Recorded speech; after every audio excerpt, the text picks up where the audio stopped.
Hai semuanya, kembali lagi dengan aku, Nona Mauboy. Aku masih melanjutkan cerita bagaimana aku berjuang di dalam masa-masa penuh dengan air mata akibat kehilangan orang yang paling aku cintai. Di cerita kali ini aku ingin bercerita kenapa aku begitu sedih, kenapa aku begitu hancur, kenapa aku begitu terpukul, kenapa aku yang menjadi salah satu anggota keluarga yang paling begitu sulit pada saat peristiwa kedukaan itu terjadi. Aku yang paling hancur pada saat itu, dan aku yang paling lambat mengalami recovery-nya. Hubunganku dengan almarhum adekku itu bukan hanya sekedar sebagai kakak dan adik. Kami dibesarkan oleh orang tua yang sama, dibesarkan di rumah yang sama, sampai aku menyelesaikan SMA aku dan move ke Jakarta. Saat itu adekku yang bontot ini dia masih di Kupang karena dia masih kecil. Saya lupa persis waktu saya ke Jakarta, dia kalau nggak salah mungkin baru masuk SMP atau mungkin ya kira-kira seperti itu. Saat dia menyelesaikan SMA-nya, dia memutuskan untuk mengikuti saya ke Jakarta saat itu. Waktu itu saya sudah tahun kelima ada di Jakarta, jadi saya sudah cukup percaya diri untuk ya menerima adik saya di sana, dan juga waktu itu saya sudah mulai punya pekerjaan sendiri. Dia datang ke Jakarta dan saya mendaftar dia untuk kuliah. Saya yang menguliahkan dia karena orang tua kami memang orang tua yang sederhana, secara ekonomi tidak mampu untuk membiayai kuliahnya. Jadi saya mengambil tanggung jawab itu dengan senang hati tentunya.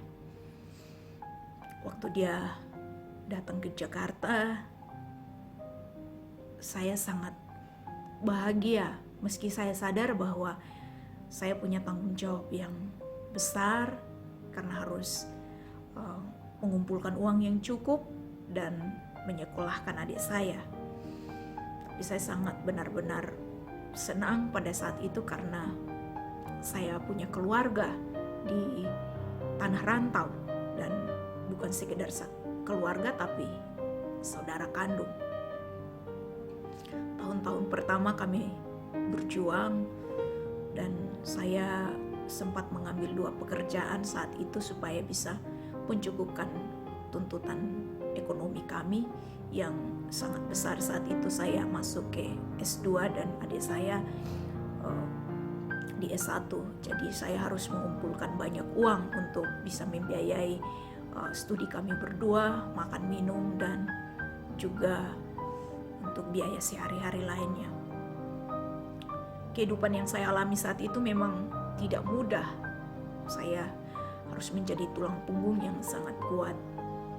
Tapi almarhum adik saya ini selalu menjadi penghibur. Dia saudara yang begitu baik, dia teman curhat, dia teman berbagi, dia saudara laki-laki yang melindungi saya.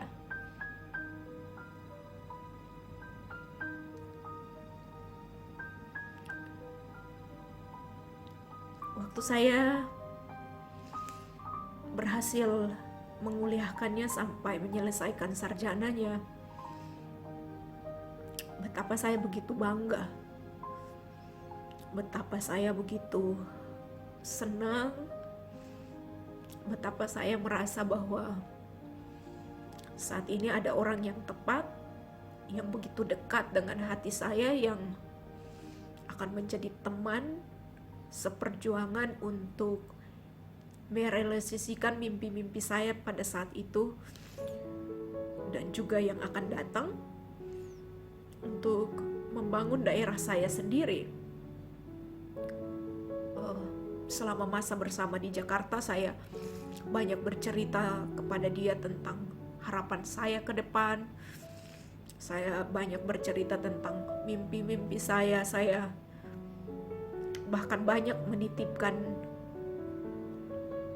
harapan saya untuk bisa mengerjakan atau melakukan sesuatu untuk daerah saya sendiri. Dan dia begitu excited, dia selalu katakan, "Kak, saya ada di samping kamu, saya akan berjuang dengan kakak untuk merealisasikan hal itu." Jadi waktu dia wisuda, saya sangat bangga. Waktu dia mengambil keputusan untuk ke Papua, ke Merauke, untuk ada di pedalaman yang sangat sulit, buat saya dia layak melakukan itu sebagai tanda syukurnya, karena Tuhan yang memberikan kesempatan untuk dia studi. Jadi layak dia pakai ilmu yang dia punya untuk membantu orang lain. Setelah menyelesaikan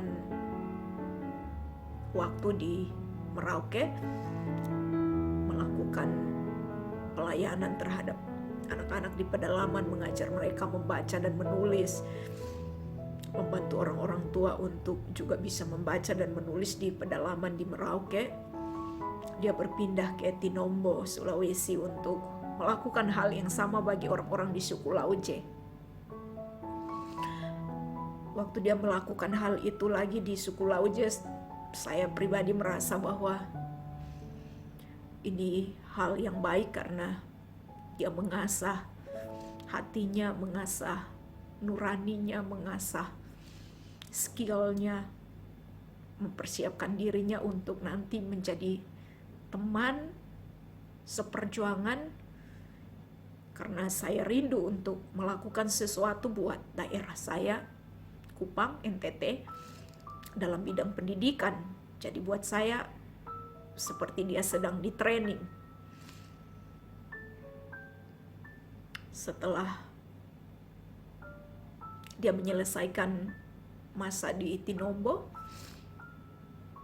di video sebelumnya saya bercerita bagaimana dia kembali ke Kupang untuk 8 bulan terakhir. Kalau teman-teman belum nonton, boleh lihat di sini. Pada bulan November 2020, aku nggak menyangka bahwa Tuhan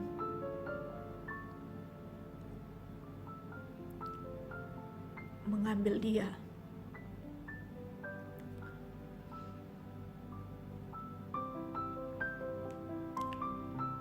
Aku nggak menyangka bahwa secepat itu Tuhan mengambil orang yang aku pikir akan menjadi partner aku untuk membantu orang lain di daerahku. Pada saat itu dia pergi begitu tiba-tiba, dan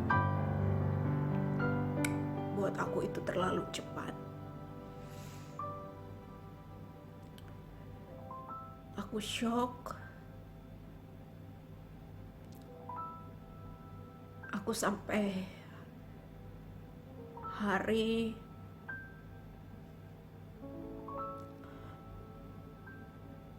dia dimasukkan ke dalam peti jenazah, aku masih berharap mujizat Tuhan nyata dan dia bangkit, dia hidup.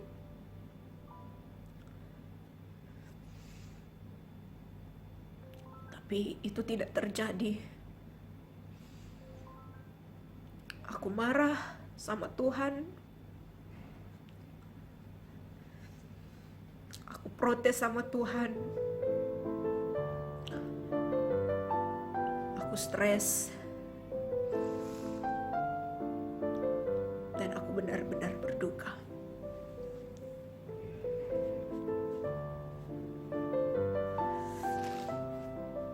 Aku hancur. Dan aku ngerasa kayak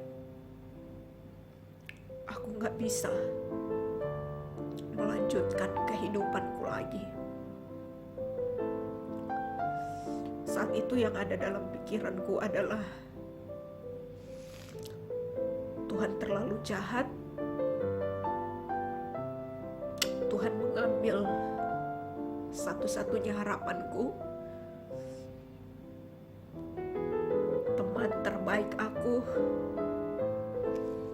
sahabat yang paling ngerti aku, saudara yang paling dekat di hati aku,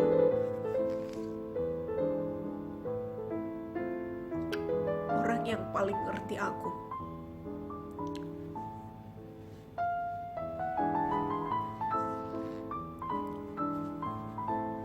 Aku sampai hari ini bercerita dengan kalian saja aku masih nangis karena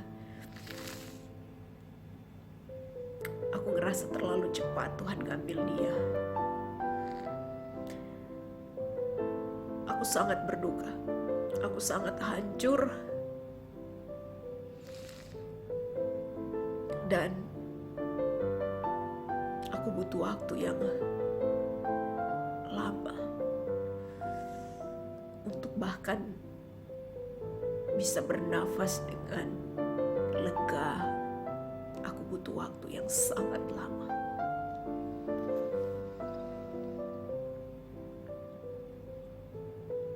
Aku sadar bahwa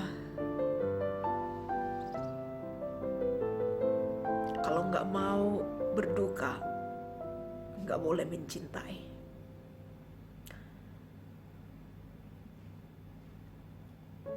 Aku sadar bahwa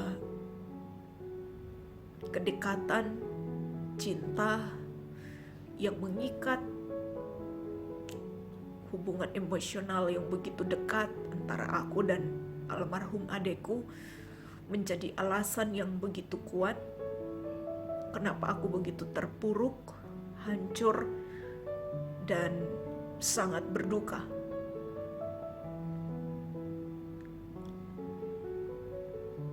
Lewat video kali ini aku ingin menyampaikan pada kalian semua bahwa hubungan emosional yang dekat itu mempengaruhi kita saat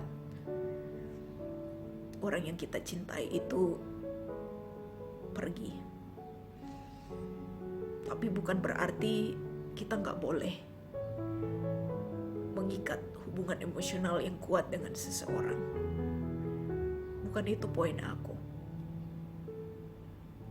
Tapi poin aku adalah hubungan emosional kita dengan setiap orang itu berbeda-beda. Jadi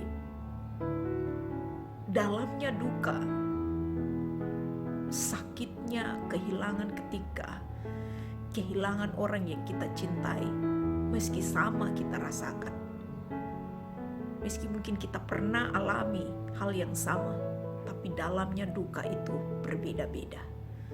Rasa sakit, kehilangan itu berbeda-beda.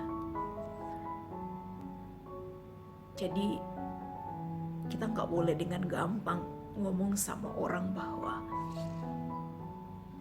aku udah ngalamin itu. Jadi kamu gak usah terlalu melebih-lebihkan keadaan. Gak boleh.